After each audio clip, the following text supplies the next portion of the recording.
Halo semuanya, selamat datang kembali di channel Ryunime. Pada video kali ini, gua akan bahas alur cerita Roshidere untuk episode kelimanya.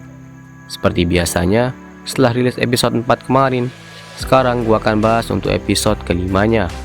Sebelum mulai, gua mau ingetin kalau yang gua bahas ini tuh cuma sebagian dari episode 5-nya.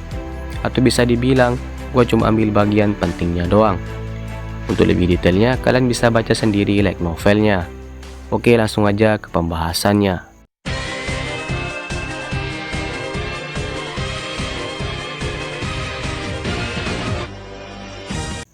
Episode 4 kemarin ditutup dengan Masachika yang selesai ngantar Alia pulang. Habis itu Masachika pun memutuskan untuk pulang juga. Di tengah perjalanan, Masachika tuh ingat kalau perkataannya yang ingin membantu Alia menjadi ketua OSIS tuh nggak bagus. Semakin dia ingat, Masachika tuh semakin malu. Ditambah Alia tuh bilang kalau dia menyukai Masachika. Masachika tuh langsung membantah pikiran itu. Dari awal Masachika tuh membenci dirinya sendiri. Jadi Masachika tuh mikir kalau nggak ada orang yang suka padanya. Di sini lagi-lagi Masachika tuh ingat dengan perempuan yang bersama dengannya pas masih kecil. Karena saking banyaknya kejadian hari ini, Masachika pun memutuskan untuk nggak terlalu memikirkannya dan langsung pulang untuk menonton anime. Sampainya di rumah, Masachika tuh ngelihat sepatu di depan rumahnya. Masachika bingung karena Yuki tuh bilang dia akan sibuk. Makanya Yuki tuh minta Masachika buat gantiin tugas dia di OSIS. Masachika bergumam sendiri kalau dia itu dijebak. Di sini Masachika masuk ke kamar mandi. Ketika masuk, Yuki tuh tiba-tiba udah ada di kamar mandi dan dia tuh sama sekali nggak pakai apa-apa. Di sini Yuki berteriak pura-pura malu karena tubuhnya tuh dilihat oleh Masachika. Tapi Masachika tuh tahu kalau Yuki tuh sengaja baru keluar kamar mandi pas dengar Masachika pulang. Ketika rencananya ketahuan, Yuki tuh cengar-cengir. Yuki bilang kalau dia dan Masachika tuh saudara. Jadi wajar aja jika ada kejadian Masachika tuh nggak sengaja ngelihat tubuh Yuki. Walaupun Yuki tuh di sini melakukannya dengan sengaja. Yuki bilang walaupun Masachika tuh nggak tertarik dengan tubuhnya, tapi Masachika tuh dari tadi ngelihat Yuki dari bawah ke atas. Karena nggak tahan dengan sikap Yuki, Masachika pun membanting pintu kamar mandi dan pergi ke kamarnya. Lanjut, ketika di kamarnya, Masachika tuh mau mengganti pakaiannya.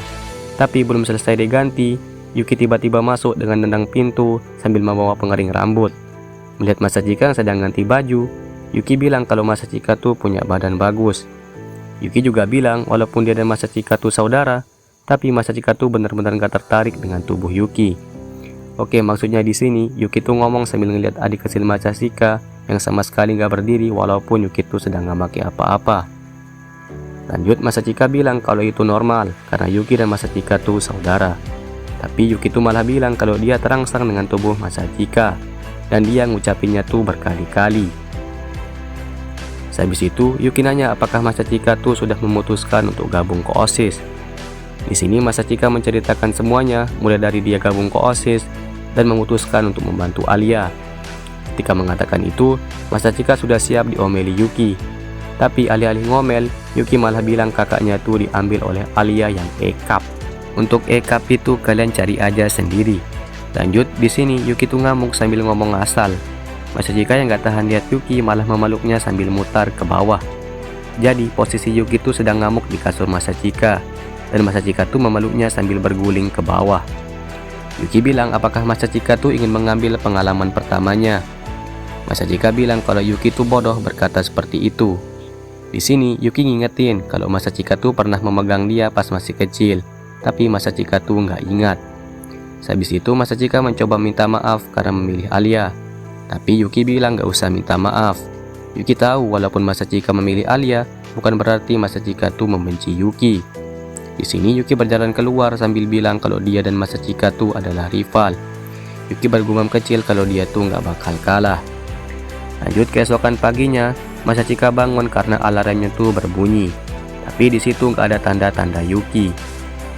Masachika membayangkan Yuki menangis di kamarnya, tapi langsung membantahnya karena Yuki tuh nggak seperti itu.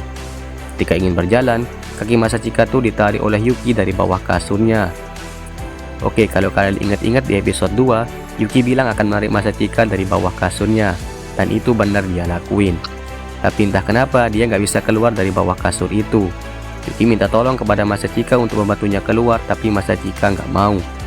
Di sini mereka bercanda sebentar sampai akhirnya ada mobil yang menjemput Yuki. Oke, sekarang gua bakal jelasin dari sudut pandang Alia. Seperti biasa, Alia selalu datang cepat ke sekolah. Tapi hari ini Alia tuh sama sekali nggak bisa fokus dengan pelajarannya. Dan dia tuh masih mengingat apa yang dia katakan kepada Masachika kemarin. Sampai akhirnya Masachika tuh pun masuk kelas. Di sini Alia sempat panik pas Masachika tuh datang, tapi dia tuh pura-pura nggak terjadi apa-apa. Masachika menyapa Alia seperti biasa. Habis itu Masachika mulai ngobrol dengan temannya seperti biasanya. Di sini Alia tuh mikir Masachika tuh kurang sehat. Dan Masachika nggak seperti hari-hari sebelumnya. Masachika tuh udah gak tidur di jam pelajaran, dan dia juga membawa buku pelajarannya. Alia mikir apakah perkataan Masachika yang ingin membantunya kemarin tuh benar-benar serius. Dan Alia juga mikir Masachika tuh serius karena dirinya. Lanjut saat jam pelajaran olahraga, Alia dan teman-temannya tuh bermain voli. Walaupun Alia bukan dari klub voli, tapi Alia tuh benar-benar hebat main voli. Bahkan orang yang dari klub voli pun gak bisa ngalahin timnya Alia. Walaupun menang bermain voli, tapi pikiran Alia tuh masih ke Masachika yang terlihat kurang sehat tadi pagi. Di sini Alia mencoba mengintip ke aula sebelah untuk melihat Masachika. Ketika Alia melihatnya, kepala Masachika tuh kena sama bola volinya, dan itu membuat Alia khawatir.